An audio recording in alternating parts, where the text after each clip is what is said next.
हम लोगों ने पिछले क्लास में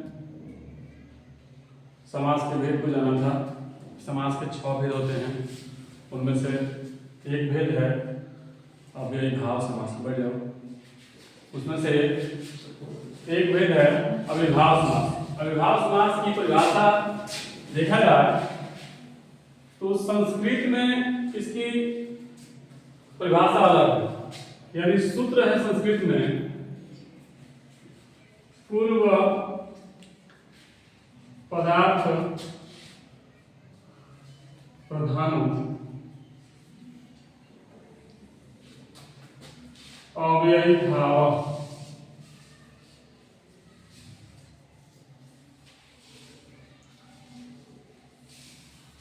जिस समास का पहला पद प्रधान हो उसे अव्ययीभाव समास कहते हैं।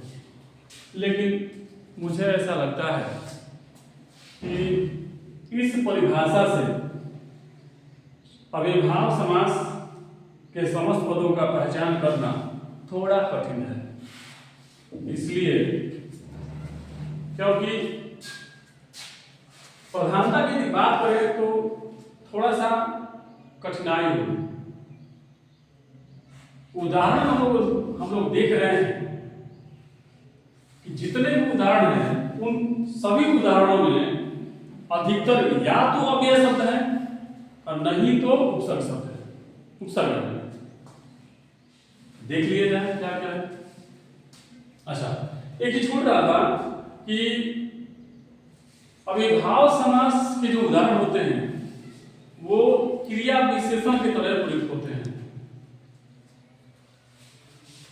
लेकिन सबसे बड़ी समस्या यहाँ है कि पूर्व पद की प्रधानता जहां होती है अव्ययीभाव समास होता है। लेकिन मेरे विचार से जानिए, मेरा जहां तक कहना है कि जिस समास का पहला पद या तो अव्यय हो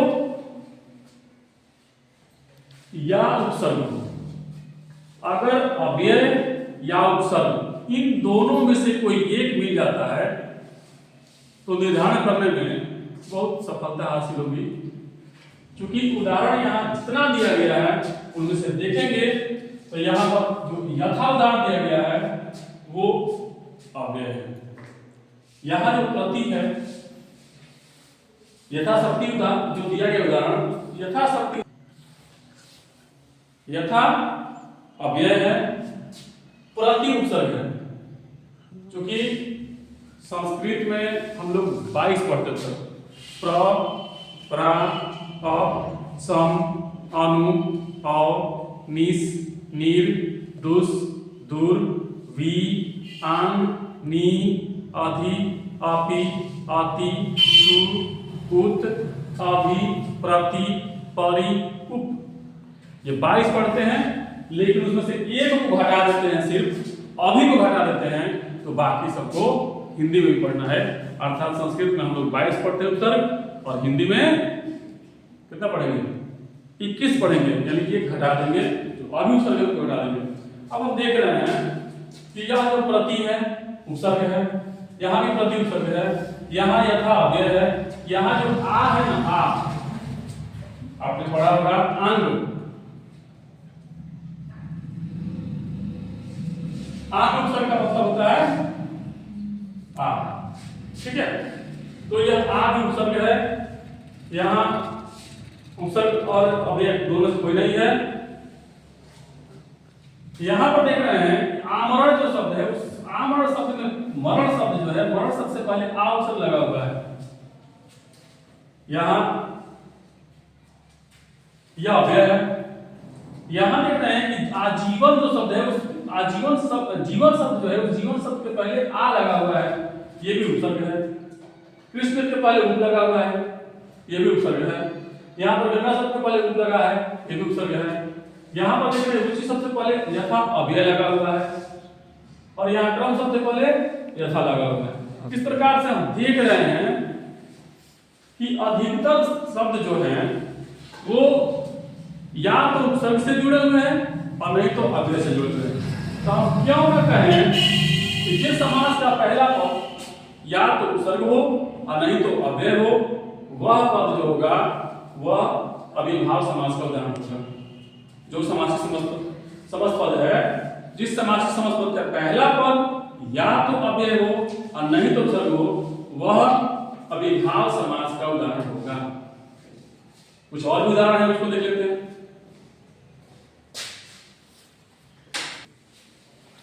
तो अभी हम लोगों ने जो उदाहरण देखा, उन उदाहरणों से यह स्पष्ट हुआ कि दूसरे शब्दों में यदि हम परिभाषा कहें, कहा जा सकता है परिभाषा, क्या कहा जा सकता है? दूसरे शब्दों में परिभाषा कहा जा सकता है कि जिस समास का पहला पद अव्यय हो या उपसर्ग हो, उसे अविभाव समास कहेंगे, कह सकते हैं। क्यों? क्योंकि अधिकतर उदाहरणों में हमने देखा कि पहला पद या तो अव्यय था और नहीं तो उपसर्ग था, तो परिभाषा में कभी शामिल कर सकते हैं इसको। तो एक परिभाषा तो यह है ही, दूसरे परिभाषा के रूप में हम इसको शामिल कर सकते हैं कि जिस समास का पहला पद अव्यय हो या उपसर्ग हो, उसे अविभाव समास कहते हैं। और भी उदाहरण है, उसको देख लेते हैं। जैसा कि कुछ उदाहरण हम लोगों ने पहले पढ़ लिया है, कुछ उदाहरण बचा हुआ था। वैसे उदाहरण बहुत सारे हैं, लेकिन उसमें देख रहे हैं कि एक उदाहरण है निर्विकार। इसमें भी देख रहे हैं कि निर उपसर्ग है, यहाँ देख रहे हैं उपनगर है, नगर में भी उप उपसर्ग है, यहाँ यथास्थान है, यथास्थान में देख रहे हैं कि यथा अव्यय है, फिर यहाँ यथामति में यथा अव्यय है, प्रत्येक में प्रति उपसर्ग है, घर घर एक ही पद को दो बार कहा गया है, दिनानुदिन, फिर यहाँ धीरे यहाँ पर भी एक ही पद दो बार है और यहाँ पर भी एक ही पद दो बार है, इत्यादि बहुत सारे उदाहरण हैं। अभी इतना से काम नहीं चलेगा, इतना से भी काम नहीं चलेगा। यदि अविभाव समास की पहचान इतना से भी नहीं होगी, कुछ और चीजें हैं जिसको हमें जानना है, अब उसको जानते हैं। हमने बताया था कि समास को पहचानने के लिए सिर्फ परिभाषा काफी नहीं है, उसके कुछ नियम कुछ अलग नियम भी हैं, या कुछ उसके पहचान है, तो उन पहचान के माध्यम से पहचानेंगे, या कुछ ट्रिक है। तो इसमें हम देख रहे हैं कि जैसे परिभाषा हम लोगों ने पढ़ा था कि जिस समास का पहला पद अव्यय हो या जिस समास का पहला पद प्रधान हो, उसे अविभाव समास कहते हैं। लेकिन अभी तक हम लोगों ने उसके माध्यम से एक भी समासिक समास पद को नहीं पहचाना। किसी को हमने अव्यय के माध्यम से पहचाना, किसी को उपसर्ग के माध्यम से पहचाना। अब हम देख रहे हैं कि यहाँ पर दो ठो कुछ पहचान का नियम है कि हम लोग अविभाव को कैसे पहचानेंगे। उस पहचान में पहला पहचान ये है कि यदि एक ही शब्द को दो बार कहा गया हो, नियम है कि शब्दों की द्विरूपी से निर्मित समासिक पद भी अविभाव समास होता है। द्विरूपी से क्या समझते हैं? द्विरूपी से क्या समझते हैं? माने एक ही पद को दो बार कहा गया, द्वि माने दो, रूपी माने तीन, ठीक है। यानी एक ही पद को दो बार कहा गया। देख रहे हैं कि यहाँ पर वन वन कहा गया है, मंदिर मंदिर कहा गया है, घर घर, धीरे धीरे, यानी एक ही पद को दो बार यदि कहा गया हो तो निश्चित रूप से वो कौन समास होगा? कौन समास होगा? अविभाव समास होगा।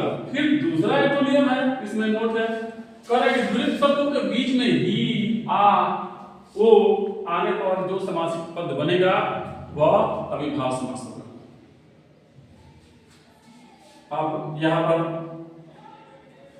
पहला है ही, तो ही में जैसे मन ही मन, यदि इस तरह का समासिक समास पद आता है और पूछे कि यह कौन समास है, किस समास का उदाहरण है, तो हम बता सकते हैं कि यह अविभाव समास का उदाहरण है।